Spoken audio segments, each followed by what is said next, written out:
नाजरीन, ये 25 मई 1998 की शाम थी। पाकिस्तान इंटरनेशनल एयरलाइंस या फिर PIA की फ्लाइट 544 बलूचिस्तान के शहर तुर्बत से टेक ऑफ हुई और ग्वादर इंटरनेशनल एयरपोर्ट पर लैंड हुई। हमेशा की तरह ये एक रूटीन फ्लाइट थी, पर आज का दिन पाकिस्तानी अथॉरिटीज के लिए किसी भी तरह से नॉर्मल नहीं था। पाकिस्तान इंटरनेशनल एयरलाइंस का एक छोटा जहाज ग्वादर एयरपोर्ट पर टेक ऑफ के लिए बिल्कुल तैयार था। यहाँ 3 पैसेंजर्स उतर गए और एक नया पैसेंजर ऑन बोर्ड हो गया। अब जहाज में टोटल 27 पैसेंजर्स और 5 क्रू मेंबर्स मौजूद थे, जिसका ग्वादर एयरपोर्ट पर सिर्फ 20 मिनट का स्टे था। पैसेंजर बोर्डिंग के बाद जहाज ने शाम के 5:55 पर टेक ऑफ किया और अब इसका अगला और final stop Karachi international airport था। ग्वादर एयरपोर्ट से टेक ऑफ किए अभी चंद मिनट ही गुजरे थे कि एक पैसेंजर उठा और कॉकपिट की तरफ जाने लगा, जिस पर एयर होस्टेस ने उसको रोकना चाहा, लेकिन वो शख्स एयर होस्टेस को धक्का देकर कॉकपिट के अंदर जाने में कामयाब हो गया। आपको यहाँ बताते चले कि जिस वक्त PIA की फ्लाइट 544 में ये सब कुछ हो रहा था, उसके 3 दिनों के बाद यानी 28 मई 1998 वाले दिन पाकिस्तान को अपना पहला न्यूक्लियर टेस्ट बलूचिस्तान प्रोविंस की चगाई डिस्ट्रिक्ट की पहाड़ियों पे करना था, क्योंकि इंडिया अपना दूसरा न्यूक्लियर टेस्ट पोखरान 2 इसी महीने की शुरुआत में कर चुका था। दुनिया की नजर में पाकिस्तान न्यूक्लियर रेस में ऑलरेडी 24 साल पीछे था, क्योंकि इंडिया ने अपना पहला न्यूक्लियर टेस्ट पोखरान 1 1974 में किया, लेकिन ना चाहते हुए भी जिसका डर था वही हुआ। यही वजह है कि अपने पहले न्यूक्लियर टेस्ट से पहले पाकिस्तान किसी किस्म की गड़बड़ नहीं चाहता था। इस टेस्ट को पाकिस्तान ने चगाई 1 का नाम दिया और ये पाकिस्तान की हिस्ट्री में एक बहुत इम्पोर्टेंट दिन था। पैसेंजर केबिन में हाईजैकर्स के 2 और साथी भी थे। हाईजैकर्स ने सारे पैसेंजर्स को वार्निंग दी कि चालाकी दिखाने की सूरत में जहाज को बॉम्ब से उड़ा दिया जाएगा। अभी किसी को कुछ समझ आता, इतने में पायलट ने भी अनाउंसमेंट करके इस बात की कंफर्मेशन कर दी।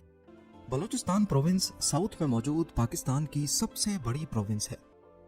तीनों हाईजैकर्स बज़ाहिर पढ़े लिखे नहीं लगते थे। उन्होंने शलवार कमीज पहन रखी थी और क्योंकि वो तुर्बत से बोर्ड हुए हैं तो इस बात के काफी चांसेस थे कि इनका ताल्लुक भी बलूचिस्तान प्रोविंस से है। पर आखिर हाईजैकर्स की डिमांड क्या थी?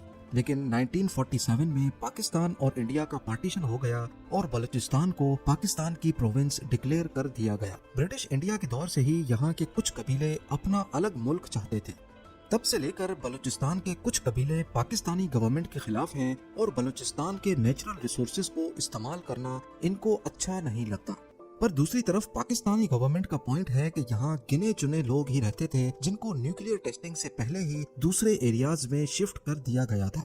रिपोर्ट्स के मुताबिक यहाँ की लोकल पॉपुलेशन को खतरा था कि अगर न्यूक्लियर टेस्टिंग इस एरिया में हुई तो इनको इसके भयानक नताइज भुगतने पड़ेंगे।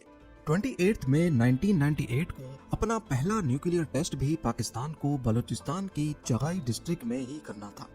बस इसी कॉन्फ्लिक्ट को लेकर ये बात बलोच इंसर्जेंट्स को अच्छी नहीं लगी और अपनी आवाज उठाने के लिए ही उन्होंने सिर्फ 3 दिन पहले PIA की फ्लाइट 544 को हाईजैक किया था। उनका ख्याल था कि हम पाकिस्तान गवर्नमेंट के खिलाफ हैं तो शायद हमें इंडिया में सॉफ्ट कॉर्नर मिल जाएगा। हाईजैकर्स ने ये डिमांड क्यों की थी? ऐसा माना जाता है कि शायद उनको इंडिया में लैंड करके पूरी दुनिया की अटेंशन अपनी तरफ लानी थी।